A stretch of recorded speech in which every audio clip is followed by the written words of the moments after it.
وہ خود رابطہ کرے گا، ہمیشہ وہی کرتا ہے، یہ ایک assumption ہوتا ہے جو پہلے تجربات پر قائم ہوتا ہے، لیکن جیسے جیسے وقت گزرتا ہے اور کوئی رابطہ نہیں آتا، یہ یقین ایسے ایسے کمزور ہونے لگتا ہے، خاموشی لمبی ہو جاتی ہے اور دماغ سوال پیدا کرنا شروع کر دیتا ہے۔ پہلے ہلکے سوال آتے ہیں، پھر وہ گہرے ہو جاتے ہیں۔ کیا واقعہ وہ بھی چلا گیا؟ کیا وہ اب واپس نہیں آئے گا؟ کیا میں نے اسے ہمیشہ کے لیے کھو دیا ہے؟ اور یہی وہ لمحہ ہوتا ہے جہاں اندرونی کیفیت بدل جاتی ہے، کیونکہ اب یہ صرف فاصلے کا مسئلہ نہیں رہتا، یہ لاس کا احساس بن جاتا ہے، اور لاس وہ چیز ہے جو ہر انسان کو اندر سے ہلا دیتی ہے۔ اب وہ شخص جو خود کو محفوظ سمجھ رہا تھا، وہ پہلی بار انسرٹینٹی کے سامنے کھڑا ہوتا ہے، اور انسرٹینٹی اس کے لیے سب سے مشکل چیز بن جاتی ہے، کیونکہ اب اسے احساس ہوتا ہے کہ جو چیز وہ کنٹرول سمجھ رہا تھا وہ اصل میں کنٹرول تھا ہی نہیں، وہ صرف ایک الوژن تھا۔ اور جب یہ الوژن ٹوٹتا ہے تو ایک ہی سوال باقی رہ جاتا ہے، اگر وہ واقعہ واپس نہ آئے تو پھر کیا ہوگا؟ اور یہی سوال سب کچھ بدل دیتا ہے، کیونکہ اب بات صرف رابطے کی نہیں رہتی، اب بات احساس، وابستگی اور انٹرنل فیئر کی بن جاتی ہے، اور یہ وہ جگہ ہے جہاں دور جانے والا شخص بھی اندر سے ویسے ہی محسوس کرنے لگتا ہے جیسا سامنے والا محسوس کر رہا ہوتا ہے۔ پارٹ 3، خاموشی کیسے کشش کو بڑھا دیتی ہے۔ ایک بہت سادہ سی حقیقت ہے، لیکن زیادہ تر لوگ اسے سمجھ نہیں پاتے۔ جب آپ کسی کی زندگی میں ہر وقت موجود ہوتے ہیں تو آپ ایک خاص انسان نہیں رہتے، آپ ایک عادت بن جاتے ہیں، اور عادت کی سب سے بڑی خاصیت یہ ہے کہ وہ محسوس تو ہوتی ہے لیکن اس کی قدر کم ہو جاتی ہے۔ انسان کسی چیز کو روز دیکھے، روز ملے، روز محسوس کرے تو ایسا ایسا اس کے جذبات کی شدت کم ہونے لگتی ہے، لیکن جیسے ہی وہ چیز غائب ہو جاتی ہے تو دماغ کا رویہ بدل جاتا ہے۔ یہی وہ لمحہ ہوتا ہے جہاں کھیل مکمل طور پر پلٹ جاتا ہے۔ جب آپ موجود ہوتے ہیں آپ پریڈکٹیبل ہوتے ہیں، آپ ایکسیسیبل ہوتے ہیں، آپ ایک روٹین کا حصہ ہوتے ہیں، لیکن جب آپ غائب ہو جاتے ہیں تو آپ ایک سوال بن جاتے ہیں۔ اور انسان کی سائیکالوجی میں ایک بہت اہم چیز ہے، انسان جو سمجھنا ہے اس کے پیچھے جاتا ہے۔ اب وہ آپ سے بات نہیں کر رہا ہوتا، اب وہ آپ کو سمجھنے کی کوشش کر رہا ہوتا ہے، اور یہی وہ سٹل شفٹ ہے جو سب کچھ بدل دیتا ہے۔ آپ کی غیر موجودگی آپ کو کم نہیں کرتی، آپ کو ڈیفرنٹ بنا دیتی ہے۔ آپ اب روزمرہ کا حصہ نہیں رہے، آپ ایک میموری بن جاتے ہیں، اور میموری کبھی بھی خاموش نہیں رہتی، وہ واپس آتی ہے غیر متوقع وقت پر، غیر متوقع احساس کے ساتھ۔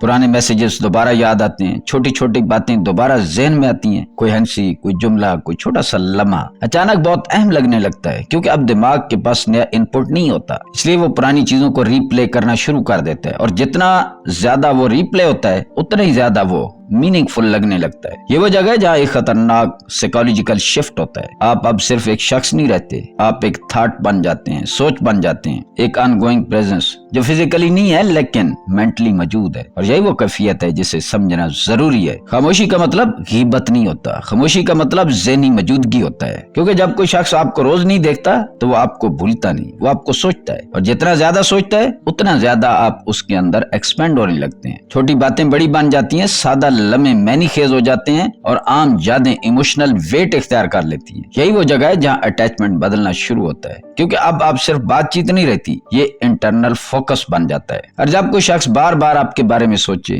بغیر کسی کنٹیکٹ کے تو وہ سوچ ایسے ایسے ایک لوپ بن جاتی ہے، اور یہی لوپ کشش کو بڑھاتا ہے۔ لیکن یہاں ایک بات سمجھنا ضروری ہے، یہ ہر بار لو یا ایموشن نہیں ہوتا، یہ اکثر انکمپلیٹ ایموشنل پروسیسنگ ہوتا ہے، یعنی کچھ ادھورا رہ گیا ہو، کچھ مکمل نہ ہوا ہو، کچھ سمجھ نہ آیا ہو، اور دماغ ادھوری چیزوں کو نہیں چھوڑتا، وہ انہیں کمپلیٹ کرنے کی کوشش کرتا ہے۔ اس لیے خاموشی ایک سائیکالوجیکل ٹریگر بن جاتی ہے، یہ آپ کو کام نہیں کرتی، یہ آپ کو ذہن کے اندر بہت زیادہ بڑا بنا دیتی ہے، اور یہی پیراڈاکس ہے، جتنا زیادہ آپ فزیکلی غائب ہوتے ہیں اتنا زیادہ آپ مینٹلی موجود ہوتے ہیں۔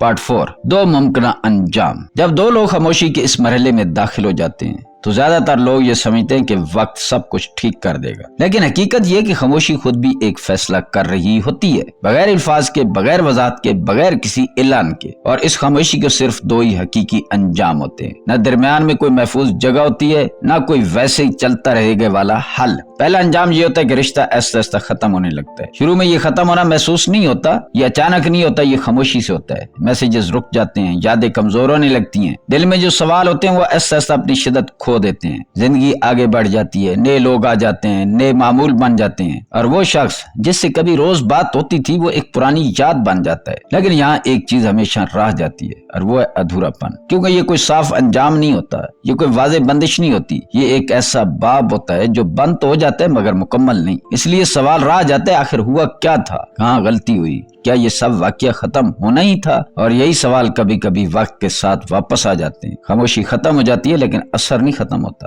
اب دوسرا انجام بھی اتنا ہی اہم ہے بلکہ زیادہ گہر۔ دوسرا انجام یہ ہوتا ہے کہ رشتہ ختم نہیں ہوتا بلکہ پہلے سے زیادہ مضبوط ہو جاتا ہے۔ یہ سننے میں عجیب لگتا ہے لیکن نفسیاتی طور پر بہت عام ہے، کیونکہ جب رابطہ ختم ہوتا ہے اور خاموشی لمبی ہو جاتی ہے تو جذبات باہر سے اندر چلے جاتے ہیں، اور جو چیزیں اندر چلی جائیں وہ زیادہ گہری ہو جاتی ہیں۔ انسان باہر کے رابطے میں معمولی جذبات دکھاتا ہے، لیکن جب وہی جذبات اندر آ جائے تو وہ یادوں، سوچوں اور احساسات کی شکل اختیار کر لیتے ہیں۔ اب ہر چیز زیادہ انٹینس لگنے لگتی ہے، ہر یاد زیادہ واضح ہو جاتی ہے، ہر لمحہ زیادہ معنی خیز بن جاتا ہے، اور پھر ایک وقت آتا ہے جب خاموشی ختم نہیں ہوتی بلکہ احساس بڑھ جاتا ہے۔ لیکن یہ بات سمجھنا ضروری ہے، یہ نتیجہ ہمیشہ نہیں ہوتا، یہ ہر تعلق میں نہیں ہوتا، یہ صرف ان رشتوں میں ہوتا ہے جہاں واقعہ کوئی ایموشنل ڈیپتھ موجود ہو، جہاں کچھ نہ کچھ حقیقی ہو لیکن وہ مکمل نہ ہو سکا۔ اور یہی وہ جگہ ہے جہاں خاموشی خطرناک بھی ہے اور طاقتور، کیونکہ خاموشی کسی بھی چیز کو واضح نہیں چھوڑتی، یہ ہر چیز کو ایمپلیفائی کر دیتی ہے، اور اسی لیے یہاں کوئی مڈل گراؤنڈ نہیں ہوتا، نہ آدھا تعلق بچتا ہے نہ آدھا ختم ہوتا ہے، یا تو ایسا سے ختم ہو جاتا ہے یا پھر جذباتی طور پر پہلے سے کہیں زیادہ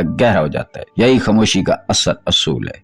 پارٹ 5، خاموشی کے دوران آپ کو کیا کرنا چاہیے۔ یہ حصہ پورے موضوع کا سب سے اہم حصہ ہے، کیونکہ یہاں صرف رشتے کی بات نہیں ہو رہی، یہاں آپ کی اپنی ذہنی حالت اور جذبات کی بات ہو رہی ہے۔ زیادہ تر لوگ خاموشی کو غلط طریقے سے سمجھ لیتے ہیں۔ وہ سوچتے ہیں کہ خاموشی کا مطلب ہے کسی کو یاد دلانا، کسی کو تڑپانا، یا کسی کو احساس دلانا کہ وہ کیا کھو رہا ہے، لیکن حقیقت اس کے بالکل الٹ ہے۔ خاموشی کا مقصد دوسروں پر اثر ڈالنا نہیں ہوتا، خاموشی کا اصل مقصد خود کو سمجھنا ہوتا ہے۔ یہ وہ وقت ہوتا ہے جب آپ باہر کے شور سے ہٹ کر اپنے اندر دیکھنا شروع کرتے ہیں، اور پہلا سوال جو آپ کو خود سے پوچھنا چاہیے وہ یہ ہے کہ میں اس شخص سے رابطہ کیوں کرنا چاہتا ہوں۔ یہ سوال بہت سادہ لیکن اس کا جواب آپ کی پوری حقیقت کھول دیتا ہے۔ کیا آپ رابطہ اس لیے کرنا چاہتے ہیں کیونکہ آپ کو وضاحت چاہیے، یا اس لیے کیونکہ آپ کے اندر بے چینی بڑھ رہی ہے؟ یہ دونوں باتیں بالکل مختلف ہیں۔ وضاحت کا مطلب ہوتا ہے کہ آپ حقیقت سمجھنا چاہتے ہیں، آپ کو کلوجر چاہیے، آپ ایموشنلی میچور جگہ سے سوچ رہے ہیں، لیکن بے چینی کا مطلب ہوتا ہے کہ آپ صرف اس تکلیف سے بھاگنا چاہتے ہیں جو خاموشی نے پیدا کی ہے۔ اور اگر جواب بے چینی ہو تو اس وقت رابطہ کرنا اکثر فائدہ نہیں دیتا، یہ صرف عارضی سکون دیتا ہے، مستقل حل نہیں۔ اس لیے یہ مرحلہ رکنے کا ہے،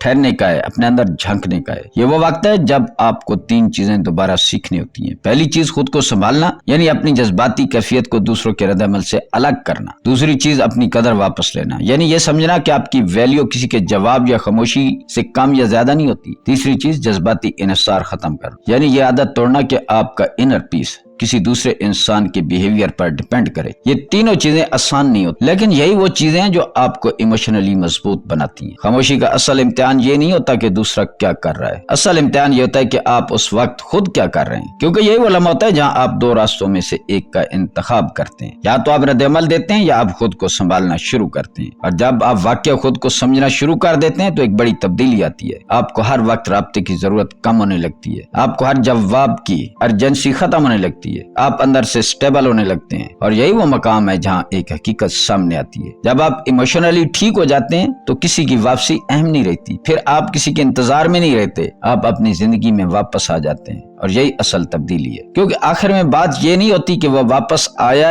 یا نہیں، اصل بات یہ ہوتی ہے کہ آپ خود واپس اپنے آپ میں آئے ہیں یا نہیں۔ اور جب آپ وہاں پہنچ جاتے ہیں تو آپ صرف ایک ریلیشن شپ نہیں بدلتے، آپ اپنی پوری مینٹل سٹیٹ بدل دیتے ہیں۔ دوستو یاد رکھیں، خاموشی کوئی دشمن نہیں ہوتی، خاموشی دراصل ایک آئینہ ہوتی ہے۔ یہ آئینہ آپ کو دکھاتا ہے کہ کون جذبات سے بھاگ رہا ہے، کون انتظار میں کھڑا ہے، اور کون اس پورے عمل میں اندر سے بدل رہا ہے۔ خاموشی کے دوران اصل چیز رشتہ نہیں ہوتا، اصل چیز آپ کی اپنی حالت ہوتی ہے۔ اس لیے جب خاموشی ختم ہو تو فوراً رد عمل نہ دیں، جلدی میں کوئی فیصلہ نہ کریں، ایک لمحہ رکھیں اور خود سے پوچھیں میں اس وقت کون بن چکا ہوں، کیونکہ یہ سوال سب کچھ واضح کر دیتا ہے۔ جو شخص اس حالت میں وضاحت کے ساتھ قدم اٹھاتا ہے وہ صرف ایک تعلق کو نہیں بدلتا، وہ اپنی سوچ، اپنی جذباتی حالت اور اپنی پوری زندگی کا رخ بدل دیتا ہے۔ دوستو اگر آپ کو ایسی مزید نفسیاتی اور حقیقت پر مبنی ویڈیوز پسند ہیں تو چینل کو سبسکرائب کریں، ویڈیو کو لائک کریں اور کمنٹ میں لکھیں سائلنٹ۔ ملتے ہیں کسی اگلی ویڈیو میں، اللہ تعالیٰ آپ کا حامی و ناصر ہو۔